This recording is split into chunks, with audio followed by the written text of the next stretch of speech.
আমাদের সাথে কিন্তু লাইফে অনেক সময় এরকম ঘটে যে আমরা কোনো একটি কাজ বারবার করে চেষ্টা করছি, তারপরেও সেখানে সফল হচ্ছি না। এবং আমাদের বিভিন্ন লোক বিভিন্ন রকমভাবে বলে থাকে যে ডোন্ট গিভ আপ, অর্থাৎ আমরা যেই কাজটি করছি সেই কাজটি আমাদের লাগাতার করে যেতে হবে, তাহলেই আমাদের সাফল্য আসবে। কথাটা একেবারে যে ভুল সেটা নয়, কিন্তু কখনো কখনো একটু অন্যরকমভাবেও আমাদের ভাবা প্রয়োজন। একটা গল্পের মাধ্যমে তোমাদের বোঝানোর চেষ্টা করি যে একজন রাজার দরবারে একদিন একজন সন্ন্যাসী এসেছিলেন। সেই সন্ন্যাসী রাজার ব্যবহারে খুব খুশি হন এবং রাজাকে একটি পাথর দেন। রাজা দেখেই বুঝতে পারে যে এই পাথরটি খুবই মূল্যবান একটি পাথর।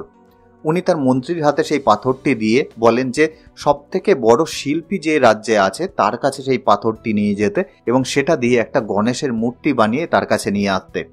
সেই শিল্পীর কাছে মন্ত্রী চলে যায় এবং তাকে বলে যে খুব সুন্দর একটা গণেশের মূর্তি কিন্তু বানিয়ে দিতে হবে।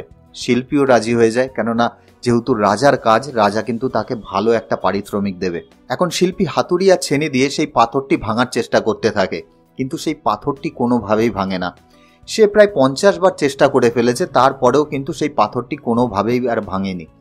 তখন সেই শিল্পী সেই পাথরটি নিয়ে মন্ত্রীর কাছে চলে আসলো, বলল আমার পক্ষে এটি সম্ভব নয়, কেননা এটিকে আমি প্রায় 50 বার চেষ্টা করেছি, তারপরেও সেই পাথর ভাঙেনি। সুতরাং এই পাথর হয়তো ভাঙার নয়, এই দিয়ে মূর্তি তৈরি করা কোনোভাবেই সম্ভব হবে না।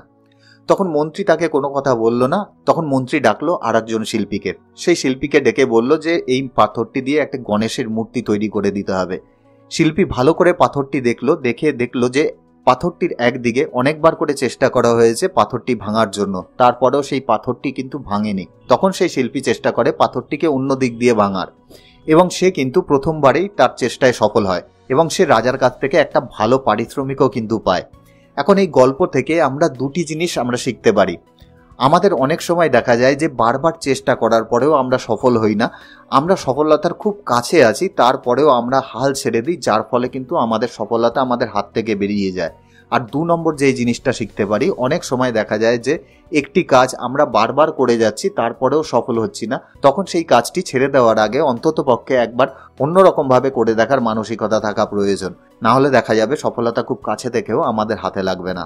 আশা করি বন্ধুরা গল্পটি ভালো লেগেছে। গল্পটি যদি ভালো লাগে অবশ্যই বন্ধু বান্ধবের মধ্যে শেয়ার করবে। তাহলে দেখা হচ্ছে নেক্সট ভিডিওতে। ততক্ষণের জন্য বাই।